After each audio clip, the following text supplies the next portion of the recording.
Before I get into the tool that I chose to research, I'm going to go ahead and go over just a broad overview of the standards that I chose to look at.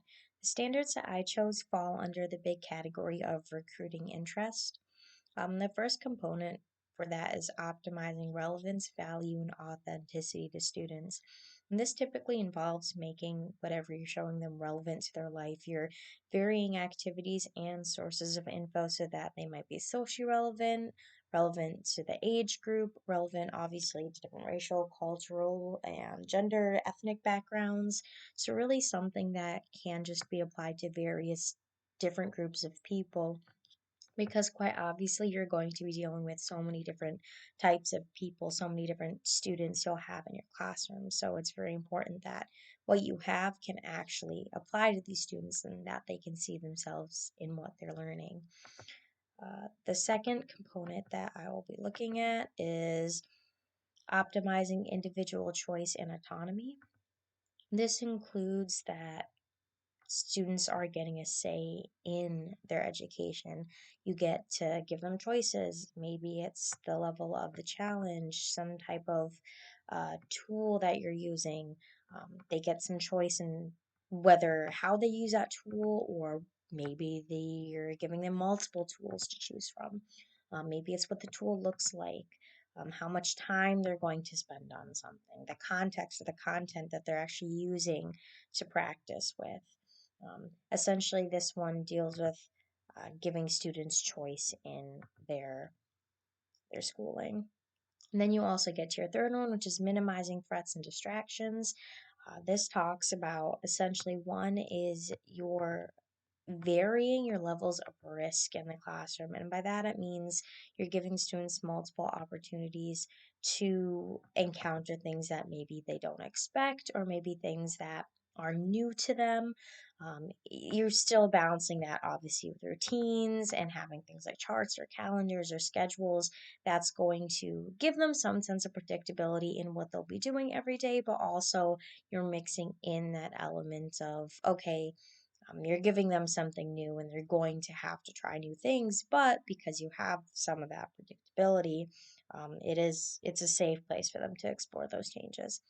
And then you're varying the levels of um, sensory stimulation. So maybe you're varying how long you're working, uh, how you're working too.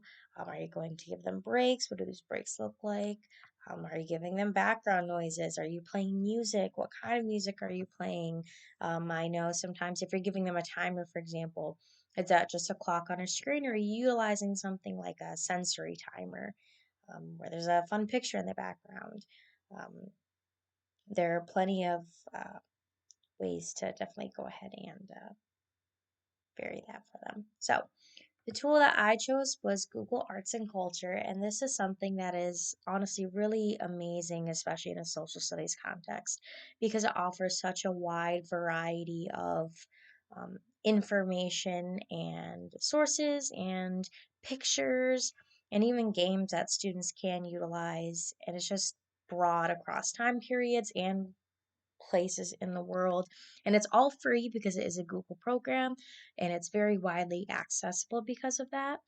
You can get it as an app on the App Store, which, if you look, it does have a mostly positive rating, close to a 5-star average, 4.3, so very good. Out of about 51,000 reviews, so pretty reliable. Um, yeah, it's a very useful tool, very um, diverse tool as well. So it can be useful in the first sense if we look back at our standards, especially it's very clear in the individual choice and autonomy section, especially because students just have so much choice. If you were to look in something, um, say you want to look at say you wanted to look at historical events. And in this scenario, you are going through World War II with your class. Well, they have plenty of collections on events that happened during World War II. uh, things that might be related to World War II. For example, you might say, okay, today we're looking at Pearl Harbor, right? Google Arts and Culture will provide you with a very basic overview on what happened during Pearl Harbor. It gives you these really cool looks into the event through what they call stories. So, say you wanted to talk about, this one. Why was the attack a surprise? Well, students can click on this story. And of course, all of these do come from museums across the world. So this isn't simply Google putting something together, but these sources actually come from these museums across the world. And Google essentially is the platform that people can view them on for free, but they are coming from these individual museums. A student could look and they could get this reading, right? So, okay, here is reading. They can choose to read.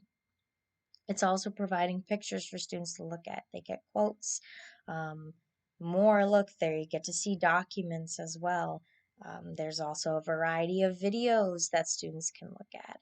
And if you wanted to give them some choice in this, you could say, okay, choose one of these stories to look at about Pearl Harbor or whatever topic you'd like them to look at. Or go ahead and choose 3 pictures from this collection and tell me what you think they are um, representing about an event or something along those lines. There's a lot of options for personal choice in here. And that also leads into some of this cultural relevancy as well, especially if you wanted to get into something um, when it comes to exploring people and the places that they come from. They have a whole section you can click on places, right? So obviously they have some places people know. They have the whole country of Denmark. They have Pompeii on there. They have the United States. They have some places in Eastern Europe. They have France. They also have some other places like China and Japan. They have, Iran on there. They have places in South America. They have Mexico. They have Turkey. They have other places in the Middle East like Afghanistan. They have some other South Asian countries, Indonesia, um, Egypt.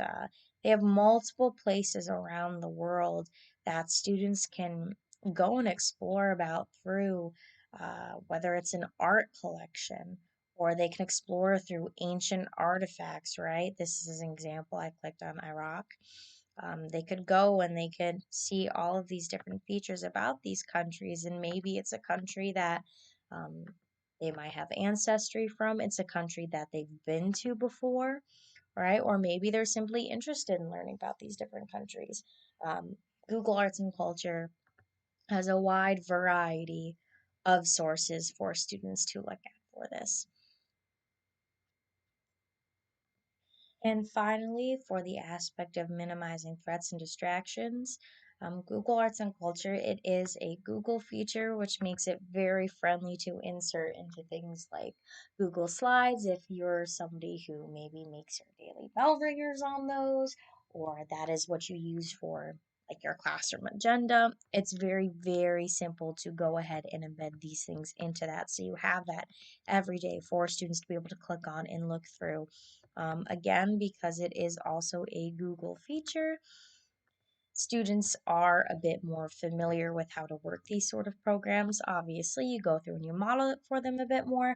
But when it comes to Google, many students are really familiar with how that works because it is free programs. Many schools utilize them. Students tend to catch on very quickly. So there is that element of predictability with Google Arts and Culture. Once students go through it, you'll get the hang of it. It's very um, navigatable as a site.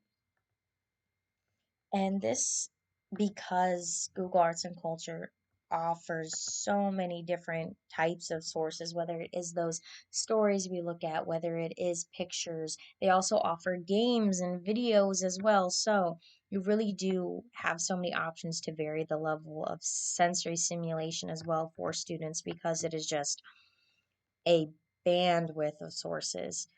You can find almost anything and everything on this site, which if you go to the home, its URL is very simple, just arts and culture arts.google.com. If you Google arts and culture, you will find it as well.